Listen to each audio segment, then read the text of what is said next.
Nous sommes en direct de Washington DC aujourd'hui. J'ai le plaisir d'avoir le chanteur togolais Adji Télépathe sur ma chaîne. Est-ce que vous pouvez vous présenter? Je réponds à l'état civil au nom de Urobody Hydra et mon nom d'artiste est Adji Télépathe. Adji Télépathe, c'est un grand honneur pour moi aujourd'hui de vous avoir sur ma chaîne. Vous êtes un grand star de la chanson togolaise. Vous faites les concerts un peu partout dans le monde, je peux me permettre de le dire. Et franchement, c'est un honneur de vous avoir sur ma chaîne. Adji Télépathe, pourquoi vous avez choisi Adji Télépathe comme nom d'artiste? Adji, c'est mon petit nom. Maintenant, Télépathe, c'est un pseudonyme comme ça qu'un ami m'a collé. Je ne voulais pas, je n'aimais pas. Mais il a insisté, les gens n'aiment pas le tabou. Quand tu dis « Ah, je n'aime pas ça », ils sont plus motivés. Quand on était sur les bancs, j'avais l'habitude de prédire les matchs. Quand on jouait les interclasses, les inter-écoles, souvent ça m'amusait de dire que bon, telle classe va gagner tel nombre de buts contre telle classe. Et souvent ça se réalisait. Donc les gens disaient vraiment que ah, lui là c'est un voyant, lui là c'est comme ça. Donc l'ami, lui là, suivi un film. Et dans le film, il y avait la télépathie. Il y avait un acteur qui pratiquait la télépathie et il a vu de façon ça se faisait que on dirait c'est la même chose que ce élément l'a fait en classe. Donc quand il est revenu à l'école, il a commencé par m'appeler Télépathe en m'expliquant comment le gars faisait dans le film et tout. Bon, déjà je lui ai dit moi je n'aime pas Télépathe, ça ne me plaît pas d'arrêter de m'appeler. Donc c'est là-bas je lui ai motivé et les autres aussi ont commencé par m'appeler Télépathe. Arrivé à un moment, j'ai dit, bon, je l'opte, vous m'avez donné Télépathe, je vais adopter et je vais faire carrière avec. Donc, c'est comme ça, j'ai ajouté Télépathe à Adji. Et ça fait Adji Télépathe. Depuis quand avez-vous commencé votre carrière? Ma carrière, pour moi, date aujourd'hui de 2 ans. Mais la musique, je l'ai débutée depuis 2016. En 2 ans, vous faites vraiment la fierté du Togo. Moi, je peux aujourd'hui vous comparer à Roselyne Layo de la Côte d'Ivoire parce qu'elle aussi, elle a commencé sa carrière il y a juste 2 ans. Elle fait les concerts un peu partout dans le monde et franchement, c'est un honneur d'avoir Roselyne Layo de la Côte d'Ivoire que vous représentez au Togo devant moi. Qu'est-ce qui vous a motivé en fait à commencer votre carrière de musique? Dans mon entourage, les gens ont eu toujours l'habitude de me dire tu as un talent, tu peux vraiment y arriver, il faut te lancer, mets-toi à fond dedans. C'est comme ça que je me suis décidé un jour, je dis bon voilà, il faut vraiment que je mette du sérieux dedans et voir ce que ça va donner. On a commencé par être discipliné, à former un staff, à avoir une équipe. Et aujourd'hui, nous sommes là où nous sommes aujourd'hui. Avant de commencer votre carrière, je pense que vous avez commencé par quelque part, peut-être chanter à l'école, faites les récitals. Dites-moi en fait comment vous avez réellement commencé. J'ai débuté par des freestyles en reprenant les chansons des autres, en fredonnant des chansons des autres, en composant sur les instrumentales des autres artistes. Mais en 2016, j'étais à Sokodé, toujours sur les bancs. Il y avait eu un concours de jeunes talents dans la région centrale. J'ai participé à ce concours et j'ai eu la chance d'être le gagnant de ce concours. Mais je n'ai pas tout de suite lancé la carrière. Je me suis dit, c'est un talent et je prenais ça juste pour le fun. Mais c'est comme ça, j'ai toujours composé. J'ai composé pour des amis, j'ai composé pour des grandes personnes et tout. Mais jusqu'alors, je n'ai pas encore décidé de lancer ma propre carrière dite. C'est à partir de 2022 et qu'on a lancé la carrière. Juste 2022.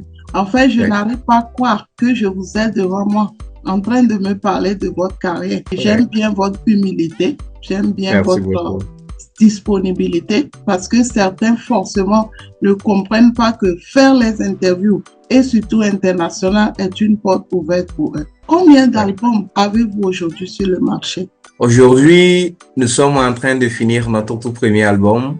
Nous avons que des singles et on est en autoproduction, donc on ne veut pas aussi faire quelque chose qui n'est pas vraiment potable. Donc on s'est dit, on se donne le temps et on va produire un album de qualité. Depuis l'année 2022, Inch'Allah, nous sommes en train de finaliser notre album qui verra jour février 2025. Et donc, combien de chansons vous avez sur le marché? Aujourd'hui, nous avons à notre actif plus de 11 chansons. Voilà, mais c'est un album qui va avoir 18 titres. Mais pourquoi 18 titres? Parce que déjà, moi, je pense que 11 titres, déjà, ça suffit hein, pour faire un album. 18 titres parce que nous sommes dans un pays où nous avons plusieurs ethnies. J'ai aussi des origines ghanéennes et j'aimerais vraiment que cet album puisse servir tout le monde, toute cette communauté-là qui me suit, que tout le monde puisse avoir sa part du pain dedans. Justement, parlons de votre origine. Vous dites que vous êtes aussi ghanéen et ça veut dire que vous chantez aussi des chansons en langue ghanéenne. Dites-nous comment vous composez vos chansons, en quelle langue et parlez-nous de votre origine ghanéenne. Il y a mon papa qui est ghanéen et la maman qui est togolaise, mais les deux sont team. Aujourd'hui, nous avons des teams d'origine ghanéenne qui vivent au Ghana. Donc le papa, lui, il est team du Ghana et la maman, elle est team du Togo. Donc le papa, il est ghanéen. J'ai 3 petits frères qui sont tous ghanéens. Voilà, moi, je suis celui-là qui est né au Togo. J'ai grandi, j'ai étudié ici au Togo. Donc moi, j'ai ma nationalité togolaise. Il y a un public qui me suit du Ghana aussi. Je dis, il faut chanter aussi pour ce public-là. Par exemple, on a un titre qui est Odo. Odo qui veut dire amour en Ashanti. Voilà, c'est la langue la plus parlée du Ghana. Donc, sur l'album, on a pensé à tout le monde. On a pensé à tous nos publics. On a pensé à tous ceux qui nous suivent. Il faut vraiment que chacun puisse trouver sa chanson sur l'album. Donc, vous chantez en langue Ashanti, vous chantez en langue Tim et vous chantez aussi en français, je pense. Ouais. Anglais, français, Tim. Et il y a le Mina aussi sur l'album. Et il y a Ashanti également sur l'album. Dans quelle langue exactement vous aimez plus chanter? Puisque vous ne chantez pas forcément pour la communauté Tim, n'est-ce pas? Je chante plus en Tim parce que moi, je me dis c'est la base. Maintenant, une fois que les teams seront vraiment d'accord que Télépathe est leur artiste, ensemble avec eux, on peut partir à la conquête du monde. Sinon, on chante pas forcément en team seulement. Il y a des chansons qui sont composées dans d'autres langues aussi. Mais je me dis, il faut vraiment que la base soit solide. Aujourd'hui, je pourrais dire que je suis connu vraiment par les teams. J'ai vu moi-même de mes propres yeux à travers mes concerts à Accra, le monde fou que j'ai vu là-bas. Je me suis dit vraiment, et les gens m'écoutent beaucoup au Ghana, au Bénin pareil, et à l'intérieur du pays aussi, on a vu. Aujourd'hui, il faut maintenant commencer par s'étendre, par vraiment viser l'international.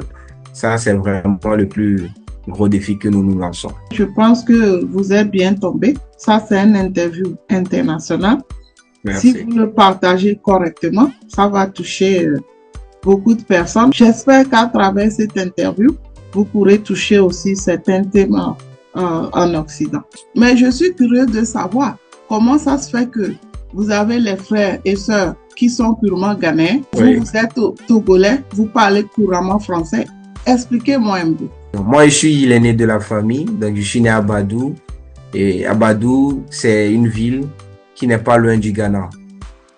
Donc, je suis né dans la famille de ma maman. Et en ce moment, la maman vivait aussi chez ses parents et tout. Donc, tantôt elle était chez le papa, tantôt elle était chez ses parents. Donc, moi, je suis né à Badou et on m'a scolarisé là-bas. Donc, le temps que les parents décident vraiment d'aller s'installer à Accra, mes études sont déjà loin. J'avais déjà obtenu mon CEPD. Donc, c'était un peu difficile de me ramener à Accra. D'où moi, j'ai décidé, la famille a décidé de me laisser continuer mes études au Togo. C'est comme ça que j'ai obtenu ma nationalité togolaise. Et les petits frères, eux, ils sont nés à Accra, ils ont grandi là-bas. C'est ça, on dit, Togo, Ghana, c'est les mêmes personnes. C'est les mêmes personnes. Le grand frère togolais, les frères ghanéens de même père, même mère. Même père, Il y ouais, en a tellement. Ici en Occident, on en voit tellement. J'ai croisé beaucoup de personnes. Je dis aux gens, je suis moitié ghanéenne, Togolais, ils me croient. Mais quand je parle Togo, ils disent que c'est faux. C'est pas vrai. Parce que les Togolais, c'est pas comme ça. Donc, je suis fière de vous avoir aujourd'hui en direct de Washington DC, en train de me parler de votre carrière. Quand j'arrive au Ghana avec mon passeport togolais et je m'exprime bien en Ashanti, même les policiers, ils sont tout le temps étonnés. La différence entre Togo et Ghana, c'est parce que le Togo ne parle pas Ashanti. Si le Togo parlait Ashanti, il n'y aurait pas de différence entre nous. Personne ne saurait qui est Togolais, qui est Ghanéen. Beaucoup de Ghanéens ont la nationalité togolaise. J'en vois ici. Quand ça les arrange, ils sont Togolais. Quand ça les arrange, ils sont Ghanéens. J'en ai vu ici aux États-Unis. Je peux vraiment vous témoigner cela. Puisque vous avez commencé votre carrière il y a 2 ans, je pense que vous avez croisé quand même des difficultés. Parlez-nous un peu des difficultés que vous avez eu à rencontrer durant votre carrière. Les difficultés déjà, c'est la production. Quand on débute, on a envie vraiment d'être toujours actif, de sortir régulièrement des chansons, de sortir régulièrement des clips. Sauf que le terrain, c'est autre chose. Il faut aller pas à pas. Il faut s'adapter. Quand on commence, on a vraiment envie de travailler avec les plus grands arrangeurs, les plus grands réalisateurs. Sauf que peut-être on n'a pas les moyens, les situations ne permettent pas. Donc il faut aller vraiment mollo. Les difficultés aussi se trouvent souvent dans les relations. Tout de suite, quand on commence, on veut vraiment collaborer, on veut vraiment faire des grandes choses. Alors que la musique, ce n'est pas ça. Il faut vraiment travailler sur soi-même et laisser le temps faire le reste. Mais une fois qu'on commence vraiment par s'adapter et par avoir sa petite place, et je crois que tout va de soi et les choses se suivent d'elles-mêmes. Je peux comprendre par là que parfois financièrement, c'est pas facile. Et comme vous êtes très actif, vous voulez dire que vous faites l'autoproduction ou bien vous avez quand même des mécènes qui vous suivent? Non, c'est notre propre label à nous. Et je suis entouré de mes frères, de mes amis, de mes anciens camarades de classe qui ont décidé vraiment d'être avec moi et on va cheminer ensemble. Donc, de temps en temps, pourquoi pas, il y a des personnes de bonne volonté qui peuvent dire que bon, voilà, je te fais ce coup de main pour pouvoir sortir ce morceau, pour pouvoir faire le clip de ce morceau. On n'a pas une maison de production, on n'a pas un producteur. Bon, la maison de production que nous avons, elle nous appartient. Donc, nous voulons vraiment de nos propres ailes. Félicitations, parce que merci beaucoup. Malgré le fait que vous faites l'autoproduction, vous êtes tellement connu au Togo, vous faites de grandes choses, vous faites des concerts un peu partout. Et moi, je crois que le Togo devait plutôt être fier de vous parce que vous représentez plutôt la culture togolaise au lieu de représenter la culture ghanéenne. Puisque vous faites l'autoproduction, je comprends que c'est pas facile d'être un artiste en Afrique.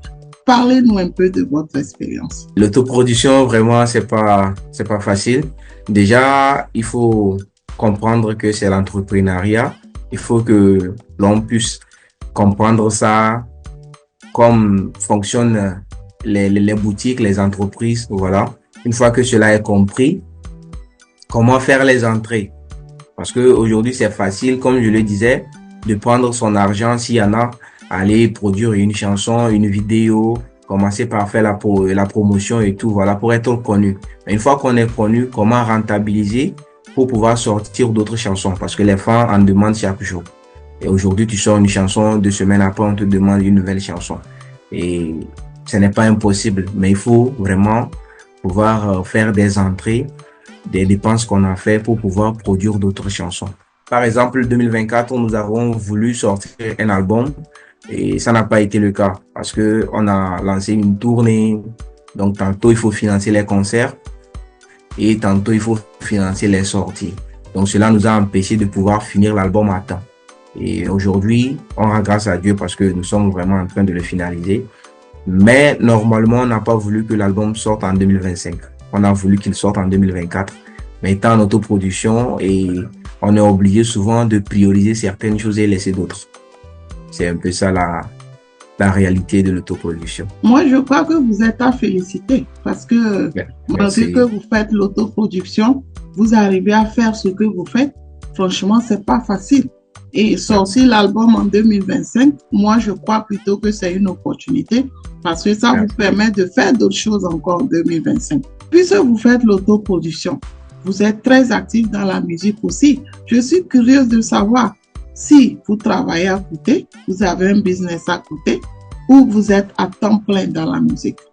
Je suis vraiment actif dans la musique, mais du côté aussi, je suis ingénieur civil. Donc, de temps en temps, je suis sur les chantiers. Si je ne suis pas en studio ou si je ne suis pas sur les scènes, je suis sur les chantiers. Je suis ingénieur civil. Par quelle chanson vous avez commencé votre carrière? Afissa est la chanson qui m'a vraiment révélé. Nous l'avons lancée en 2022. Mais j'avais d'autres chansons que je n'avais pas lancées officiellement. Ce sont des chansons que j'avais et d'autres ont fuité, les gens écoutaient, mais ce sont pas des chansons officiellement sorties. C'était pas des chansons qui étaient disponibles sur les plateformes et tout. Quels sont alors vos projets pour l'avenir? Nous sommes vraiment en train de finaliser l'album. Après la finition de cet album, nous sommes en train de penser à une tournée, pourquoi pas vraiment à l'international, pourquoi pas chez vous là-bas. En dehors de cela, il y a aussi des concerts qui sont en train d'être programmés en 2025 partout dans le pays, ici comme dans la sous-région aussi. Nous sommes en tournée et nous avons démarré une tournée dans cette année depuis le mois de mai. Nous avons fait le Ghana, le Bénin, ici au pays aussi. Et cette tournée prendra fin en janvier 2025. Et la sortie de l'album aussi serait en même temps le lancement d'une autre tournée. Puisque c'est pas facile d'être un artiste en Afrique, ça n'a pas été facile aussi à vos débuts. Quel conseil vous avez aujourd'hui à donner à un jeune Africain, un jeune Tim, ou Togolais ou Ghanéen qui aimerait commencer sa carrière de musique? Moi, je lui dirais d'abord d'avoir un plan, de ne pas commencer juste par faire parce que les autres le font et de tout faire pour être authentique, pour garder son originalité. Il faut pas commencer par trop copier, par suivre le mouvement. Bien chanter, c'est bon, avoir le talent, c'est bon, mais être authentique, être unique à son genre aussi, c'est encore meilleur. Et il faut écouter beaucoup les conseils. Il faut écouter les gens qui ont vraiment réussi dans le domaine que tu veux aussi réussir. Et l'humilité, surtout avant, moi, je me dis, c'est la première des choses. Il faut être humble. Et les gens aujourd'hui vont vous donner des conseils, vont vous guider, vont vous mettre sur le droit chemin s'ils sont vraiment convaincus que vous êtes humble et que vous êtes respectueux. Avez-vous un mot de fin?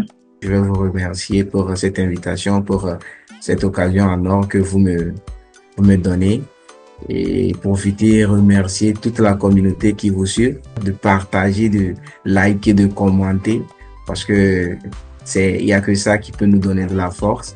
Et remercier également toute la télépathie, tous ceux qui écoutent ma musique, tous ceux qui veulent vraiment me voir aller loin, ceux qui me motivent, ceux qui me poussent, ceux qui m'encouragent. Et que Dieu vous garde et que Dieu vous bénisse. Adji Télépathe, merci beaucoup d'être venu sur ma chaîne. Je rappelle qu'on est en direct de Washington, DC, aux États-Unis. Je vous ai vu vraiment à travers les réseaux sociaux faire les concerts un peu partout. J'ai vu comment vous étiez très influent au Togo, malgré que vous avez commencé il y a 2 ans. Et moi, je vous compare à Roselyne Layo de la Côte d'Ivoire. En tout cas, on est en direct de Washington, DC, aux États-Unis. Et j'espère vous revoir très bientôt pour une autre interview. Merci beaucoup et à très bientôt. Au revoir. Merci beaucoup.